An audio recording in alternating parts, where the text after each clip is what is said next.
All right.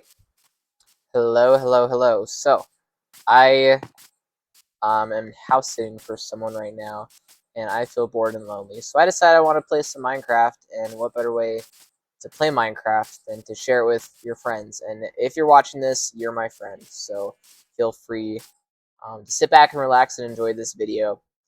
So, um, just loaded up this new survival world, and I don't have too many plans for it at this moment. The first thing that I want to do is to set up a game plan for this video. So, step one, we are going to find a cool place to live.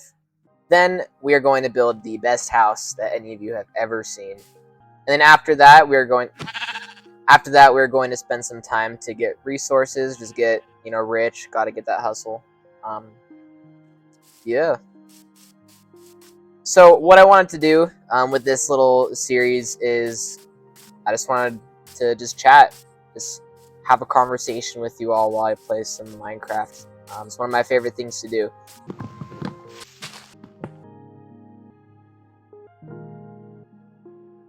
So something that I notice, that a lot of us notice, for our generation, the Gen Zs, every generation does this, but I feel like it's really common for younger people, is comparison. We all seem to love comparing ourselves to others, or comparing others to others, and a lot of the time when we compare ourselves, it does nothing but cause contention, contention within ourselves, contention with other people that we know, and it's just not fun. Comparison is the thief of joy. There's a few different ways that we can compare. The biggest one, the most common one, being we compare ourselves to others negatively, where we look at them just being so much better than we are. Um, everything they're doing is successful. They have all the money they want. They have the job that they want. Everything is going so well for them. Then we look at ourselves and we're just not doing as well. You're sleeping in. You're not making a lot of money. You're not working out. You feel lazy. You feel, it's gonna sound harsh, but worthless in a way. And if you don't feel that way, that's fantastic. But what that does is we spend so much time looking at how great other people's lives are, as we fail to see the blessings in our own lives. Alright, I spent too much time talking. I gotta get some work done. And when we fail to see the blessings in our lives, we can get sad, we can get depressed, we feel unmotivated to do anything, and that's when real problems start to kick in. And that's not what God wants for us. Another way that we tend to compare is we tend to judge others. We look at other people's circumstances and we judge them. We think, oh, I'm better than that person because XYZ. I'm better than this person because they have all these habits, these negative habits, and I'm just doing so good, man. And when we look at other people like that and we judge them and compare ourselves to them in this way, we can get prideful. So we need to be really, really careful with how we, think about others, how we compare ourselves with others, because it could either lead to us getting all depressed and down on ourselves, or it can lead to pride, which is, also not good. All right, I don't really want to live in this village here, but I was hoping I'd find a blacksmith. Doesn't look like it. I'll utilize this later. I'm gonna enslave the villagers one of these days. And I know everybody struggles with this kind of comparison, especially with the judgmental part. And a lot of us won't even admit it, but I know we all gossip sometimes. We all look at another person and just quietly make fun of them in some way. And one thing that's really helped me to not do that as much is to remember that those people are children of God. And those mistakes that they're making have been paid for by the blood of Jesus Christ. Just like ours. Our mistakes have been paid for. Our sins have been paid for by Jesus Christ and his sacrifice. And those people deserve that just as much as you do. They deserve it just as much as I do. And I still often struggle with, gossip or even comparing myself to others in a way that makes me feel down on myself.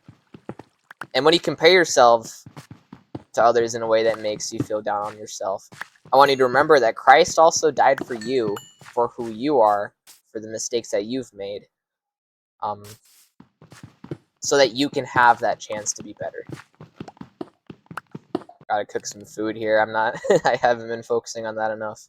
There's a third kind of comparison that I wanted to mention, and I want to talk about this with an example.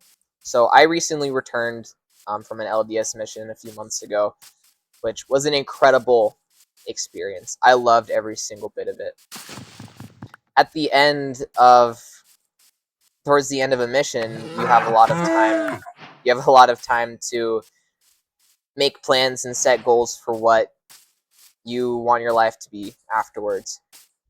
And I think I might have taken that whole concept of what you want your life to be a little bit too far, because I started creating this version of me, of everything that I could be. I saw myself getting a really good job, making lots of money, just creating this life for myself where I have financial freedom and I don't have to worry about anything. I set some pretty high expectations. I wanted to get home and start working immediately. I wanted to just build that life that I wanted. Okay, I'm kind of lost. I lost my furnace. And so I got home and nothing really turned out the exact way that I wanted it. And I'm pretty impatient by I gotta turn down. I'm pretty impatient by nature. It's just something that I've always had to work on. And so when things didn't immediately start going as planned, I started getting really down on myself. And where the comparisons started to kick in was this version of myself that I've created of everything that I could be. I thought about him all of the time. And all I could think is I failed. I couldn't be this guy. I couldn't be this perfect version of myself, the one with all the money, the one with all of the friends, the one with the perfect life. And I was getting disappointed.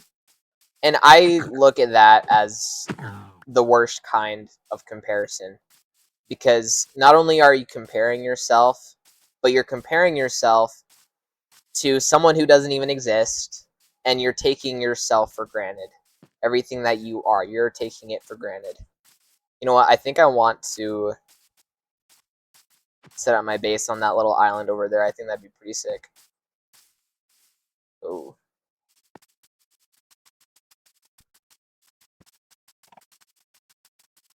And so I did a lot of thinking for a while. I spent quite a few weeks just kind of a little bit depressed, a little bored.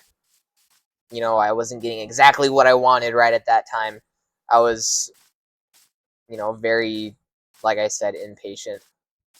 And one night I was journaling and I was thinking a lot and kind of had this, imaginary scenario play out in my head of this perfect version of me. He woke up in the morning at 5 a.m. every single morning on the dot, which is something that I wish I could do. He had a perfect morning routine, worked out every morning, went for a run. Um, he had a great job.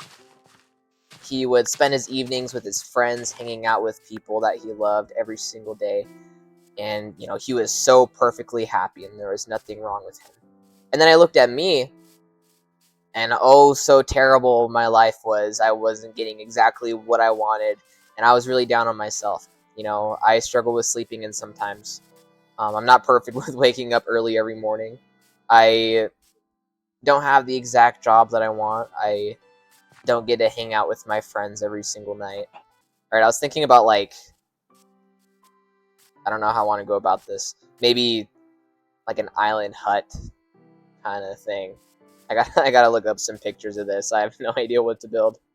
All right, so I'm thinking, um, the house will be kind of like, I'm going to build like a little dock going out this way, and then the house is going to be like a little fishing hut that's just barely above the water. Oh! That sound I just made. That's crazy. Alright, I don't remember where I was when I was talking. But anyways, Ooh, no. Oh my gosh. Oh no. Oh my gosh. Why am I doing this? Ooh, no! No. And anyways, all of that time that I spend, thinking about how terrible everything is going, and nothing is going according to plan, and I wish I could be this way, I wish I could be that way. I'm taking myself for granted. Like I said earlier, I'm not seeing myself for who I am or for what I can do. And I completely forgot about a specific goal that I had in mind. And that goal that I had was, to do anything that I can to edify other people, to serve, to spread the light of Christ, to just try and find ways to make people happy. During all of that whining and complaining about everything that I didn't have, I completely forgot about that goal that I wanted to go and help people. And something else that I realized as I was journaling that night that came to my mind was, stop trying to be somebody that Christ didn't die for. And what I mean by that is that Jesus Christ didn't die for this absolute perfect version of yourself that you've imagined, that you're comparing yourself to. He died for you, the imperfect person, the person that makes so many mistakes.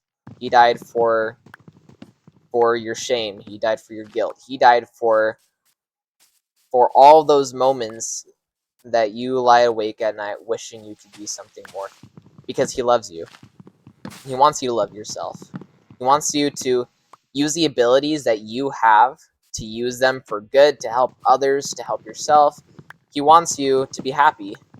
And we can't be happy when we spend all of our time comparing ourselves to this fake perfect version of yourself, to other people, whether you're judging them or whether you're thinking that they're so much better than you.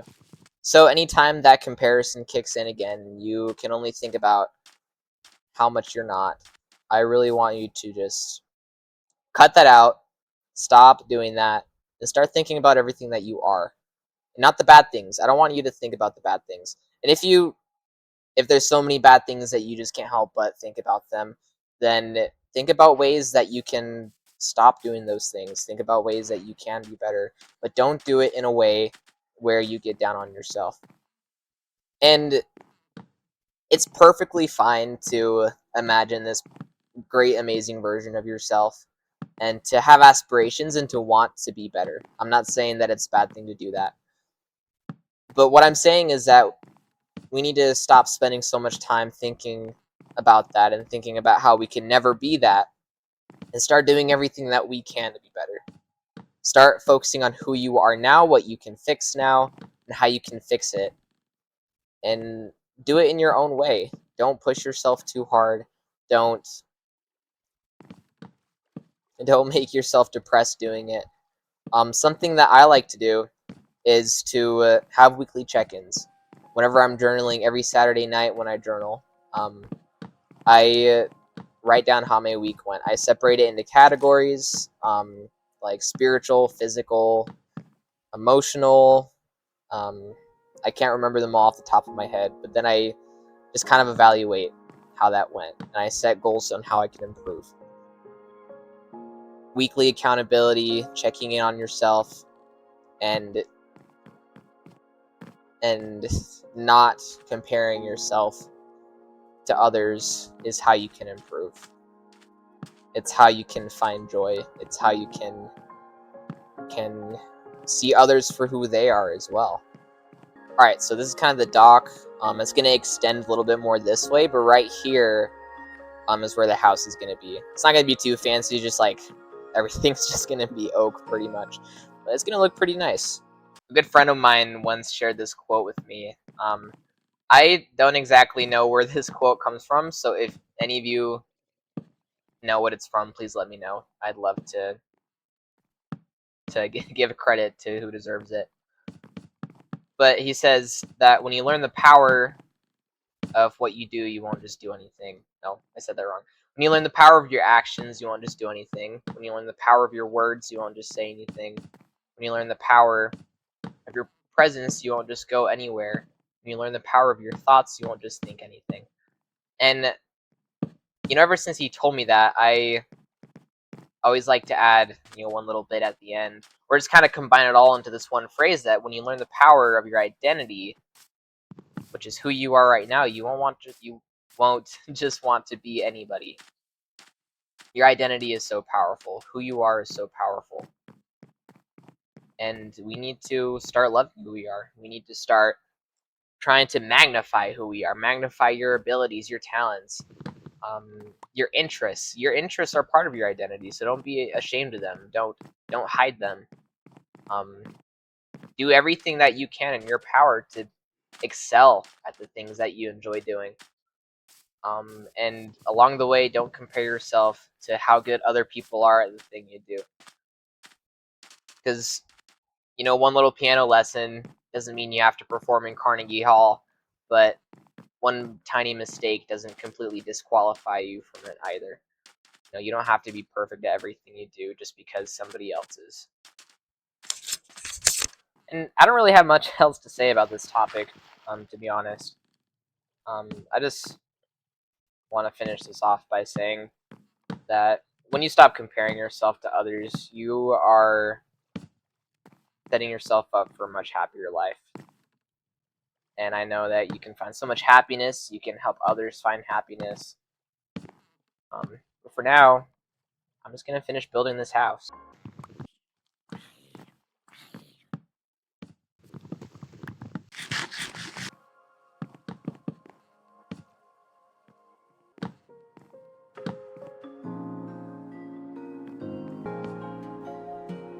Alright, here it is. It's very 2012, but I love it. I think it looks great. I chose to put some fence posts up there, just trying to be different like that. And the inside, very, very minimalistic.